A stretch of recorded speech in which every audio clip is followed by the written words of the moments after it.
l'astrologie, c'est quelque chose de très profondément religieux. On ne peut pas en fait faire le thème natal, par exemple, d'un bébé qui naît, sans avoir tout à coup, si vous voulez, l'impression, pour moi en tout cas, de quelque chose d'absolument incroyable qui naît. C'est-à-dire qu'on prend la photo, vous voyez, du premier cri d'un bébé au moment où on est, et à travers la position des planètes, vous vous rendez compte, le truc absolument merveilleux, on arrive à décrypter non seulement son caractère, mais aussi les grandes étapes de son existence. Et voilà, plus on creuse, plus on comprend son chemin de vie, son ancrage, ses cheminements, etc. Donc, il y a vraiment, si vous voulez, un caractère sacré religieux dans l'astrologie qu'on ne doit pas oblitérer et qui ne doit pas faire peur. Si vous voulez, en fait, le religieux, vous savez, ça veut dire relier. Donc vous pouvez vous relier à ce que vous voulez. L'important, ce que je dis souvent, c'est de se relier à quelque chose de plus grand que soi. Vous pouvez vous relier à un collectif, vous pouvez vous relier à la nature, vous pouvez vous relier bien sûr à une religion, vous pouvez vous relier à une spiritualité. L'important, en tout cas, si vous voulez, c'est d'arriver à comprendre que nous sommes en fait un condensé de corps et d'esprit. Alors, si vous voulez, en fait, dans un thème astral, il y a 3 niveaux qui sont très importants. Le premier niveau, c'est le niveau planétaire, c'est-à-dire les 10 planètes du thème. Les 10 planètes du thème, d'une certaine manière, j'allais dire, c'est un peu la donnée des anges. C'est-à-dire que les anges ont dit, bah, un être humain, il faut qu'il se constitue de 10 parties, de 10 bouts. Il y a sa volonté, il y a son cœur, il y a son intellect, il y a son rayonnement social, il y a son but ultime dans la vie qui est Saturne, il y a son indépendance et qui le relie aussi aux autres, son côté inventeur. Bref, les 10 planètes sont représentées dans le thème natal. Donc ça, c'est la partie des anges. Notre partie à nous, notre partie karmique, d'accord, c'est les signes du zodiaque. Alors, quand on dit karmique, bien sûr, on entend un mot qui est indien, karma, qui veut dire, comme vous le savez, l'ensemble des actes et non pas simplement les actes négatifs. Donc, ce qui veut dire, si vous voulez, que quand vous avez une planète dans un signe, quelque part, alors, soit effectivement vous adhérez à la réincarnation, ce qui est mon cas, soit vous adhérez pas à la réincarnation et vous pensez psychogénéalogie, le résultat est le même. Donc adhérez à ce que vous voulez, mais partez de la réalité qui est que un être humain vient au monde avec des particularités, si vous voulez, dont il est porteur et héritier, alors soit d'une histoire familiale, soit d'une histoire successive de vie, qui est aussi d'ailleurs relayée dans l'histoire familiale, mais c'est une autre histoire. Mais toujours est-il, si vous voulez, qu'il faut comprendre que ce signe du zodiaque dans lequel est la planète va être, nous, ce qu'on amène à un clavier qui est un clavier, j'allais dire beaucoup plus, j'allais dire angélique ou divin, ou voilà, beaucoup plus, on va dire, détaché. Par contre, il y a le 3e clavier, n'est-ce pas, qui est celui des maisons.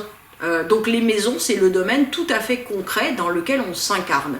Ce clavier-là est à nouveau décidé par les anges. C'est-à-dire que les anges, j'imagine Saint-Pierre en train de se gratter la tête et nous dire, bon, lui, avec son Mars en Cancer, il va falloir qu'il fasse tel type d'expérience, il va falloir qu'il fasse telle chose. Et là, votre Mars en Cancer, il est placé en maison 11, ou il est placé en maison 3, ou il est placé en maison 8. Et en fait, si vous voulez, ce qui est très intéressant, c'est d'arriver à comprendre d'une certaine manière, vous voyez, cette rencontre entre l'arrêt sur image de l'univers et vous, tout à coup, votre incarnation, ce qu'elle raconte. Donc ce qui est certain, si vous voulez, c'est que nous sommes porteurs de 2 dimensions, qui est la dimension spirituelle, la dimension de l'esprit, la dimension de l'âme et la dimension d'incarnation.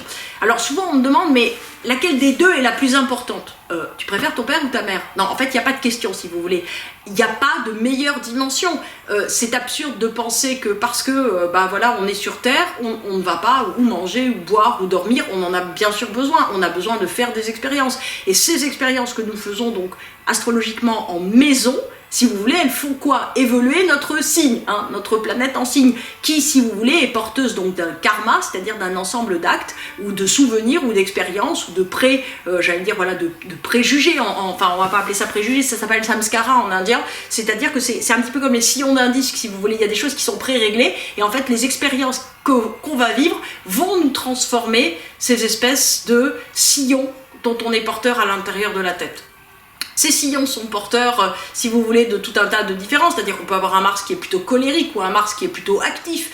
Peu importe, les expériences, la maison, donc les expériences qu'on va faire avec notre corps, si vous voulez, vont nous transformer quoi? L'âme et l'esprit. Dans l'autre sens, on est porteur de sillons avec notre esprit, donc notre planète en signe. Ces planètes en signe vont engendrer un certain type d'expérience, on va dire préférable, ou qu'on va souhaiter plus que d'autres. Donc en fait, si vous voulez, il y a, j'allais dire à égalité, une réponse et un dialogue entre les 2 niveaux du corps et d'esprit. Et le corps et l'esprit, si vous voulez, passent leur temps j'allais dire, d'une certaine manière, à se répondre l'un l'autre, de manière, si vous voulez, à créer une énergie, un équilibre, etc., qui est assez inouï, parce que justement, il n'y a pas un pôle qui est préférable. Les deux pôles doivent communiquer sans cesse et doivent s'enrichir. Si vous voulez, si vous en restez juste au sillon de votre esprit, en fait, vous n'allez pas expérimenter les choses et en fait, vous n'allez pas évoluer. Si de l'autre côté, vous restez uniquement, j'allais dire, à votre expérience concrète dans l'existence et que, en gros, vous ne voulez pas que ça vous change, et ben en fait vous n'allez pas avancer et il y a une forte chance que vous fassiez des expériences répétitives plutôt désagréables, plutôt positives mais pas variées, infiniment. Donc en fait c'est vraiment la communication entre les deux. Et par-dessus ça, si vous voulez, il y a la notion de l'axe des nœuds, qui en fait dirige nos expériences vers quelque chose. C'est-à-dire que c'est comme si en fait la route qui nous traverse pour cette existence, elle va dans une direction et qu'il faut la comprendre pour arriver à la suivre.